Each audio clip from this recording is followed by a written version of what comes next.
1000 dəfə demişəm bu zibilləri ehtiyatla işlədin. Adınızın mənasının zibil olduğunu öyrənsəydiniz, nə hiss eləyərdiniz?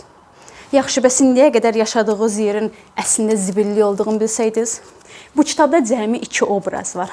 Adam birinci fikirləşir ki, 2 dənə obrazdan nə eləmək olar ki? Sən demə, çox şey eləmək olarmış.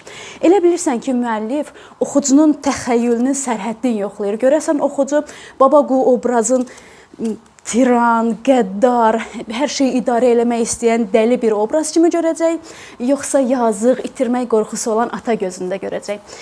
Bu kitaba istəyirsiniz siyasi, istəyirsiniz dini, istəyirsiniz psixoloji, ya da elə hamısını birkə bütün mənaları yükləyirsiniz və kitab ümumiyyətlə heç bir çətinlik çəkmədən sizin yüklədiyiniz mənanı alır öz kürəyinə, öz yoluna davam edir.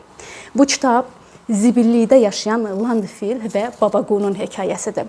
Bu kitabı oxuyub özünüz qərar verməlisiniz ki, bax o yol ayrıcında siz bu leşyənin yerində olsaydınız sağa gedərdiniz yoxsa sola?